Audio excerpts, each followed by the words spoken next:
pulled out of the cove and had been speeding through a hard-driven drizzle that was stinging at my face for 45 minutes. I was navigating, my husband Mark was managing the outboard motor of the small plastic fishing boat that I had rented for the next 3¼ hours and counting. We finally hit the patch of light, the sunlight that had seemed so elusively ahead of us. Under the clouds, the water was choppy and gray, but in the light, it was blue and almost still. Almost. The sun, the wind, and the shape of the rocky shore had conspired to create these thin, perfectly parallel and perfectly perpendicular lines that broke the surface into a piece of graph paper or a checkerboard or a tartan woven with warp and weft of water.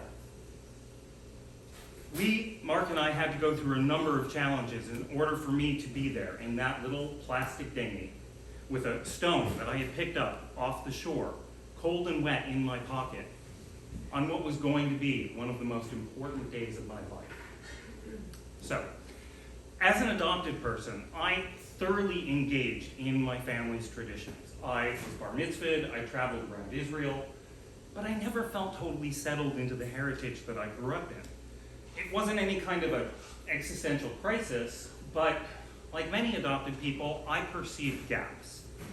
And my very curious brain kicked into overdrive, trying to fill those gaps in.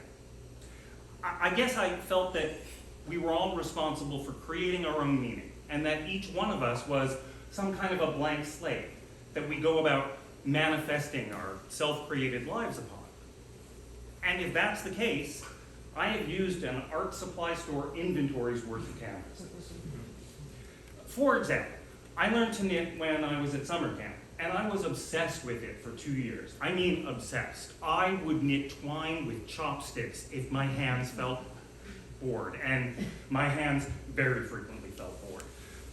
I gave that up and moved on to other interests, but I was reintroduced to knitting as an adult. And within 2 years, my home office looked like a local yarn store, including a spinning wheel. A lot of times my attempts to fill in the gaps involved spending. That or something religious. I tend to go back to a Jewish foundation for my spirituality, but I'm definitely what you would call a seeker. I spent 2 years in the 90s involved in a Canaanite Reconstructionist listserv. I spent a week in the woods with a radical fairy encampment, and I've been initiated into 2 different covenants. I even spent a year seeking my Native American self. You could say that I was adrift, but not in that little boat, I wasn't. You see, 2 years before pandemic hit, I was in the right place emotionally, and so I sent some spit off to the DNA companies, and a year after that, I was meeting my biological family. I was having a lot of those gaps filled in, and it turns out that my slate was probably not so blank to begin with. My half-sisters tell me that both my mother and grandmother were obsessive knitters. One of the other things that I learned was that I was Scottish on both sides. Pandemic hit, and it gave me the opportunity to really dig into the deepest roots of my family history, and it also gave me a lot of wanderlust.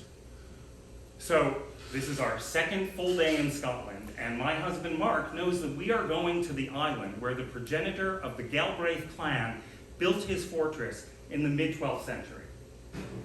Except that it's not really an island. It's a crannog. A crannog is a man-made island. It was built in the Bronze or Iron Age. Archaeologists have found evidence of Iron Age forges, and there are still some pieces of the walls of the fortress that was built by Gilchrist Brethnach in 1140s. But the island is really tiny. I mean, it's like about the size of this room tiny. Okay. And I had not prepared Mark for that, because as we approached the thicket of overgrown holly trees that is known as Inchgalbraith, he burst out laughing. Now, had he been a little closer, he would have seen the blue of my eyes shift to a cold gray in annoyance as I tied off the boat and scurried up the 9-meter climb to the top of the mountain. He followed me a minute later. He cracked a couple more jokes, but then he quieted down as he saw that I was beginning to engage in the ritual that I had prepared to connect with the ancestors.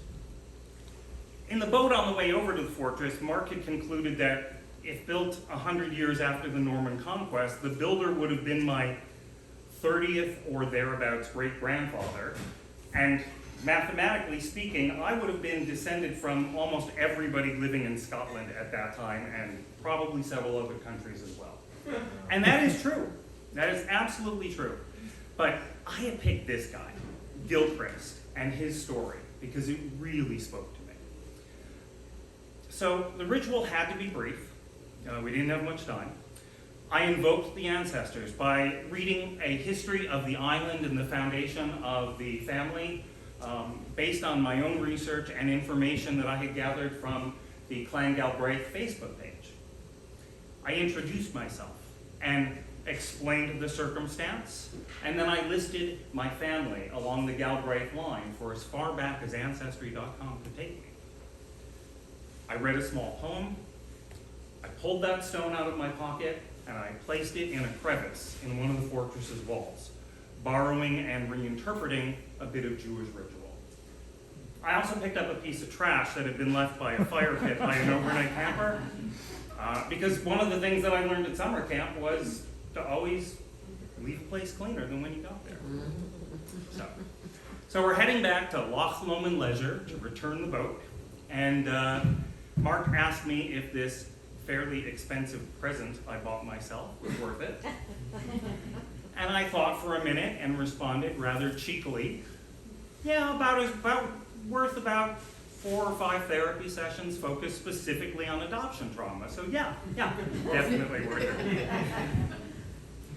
Like any kind of good therapy, the intervention, the work and the growth has gone on far past the intervention. And I gotta tell you, I really identify with that little island.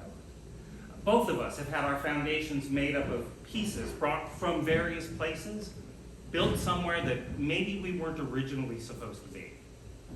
And I don't mind being smaller than the bigger islands around me, because that's not where I derive my worth. Galbraith is a weak land, but at least so far, it seems to fit.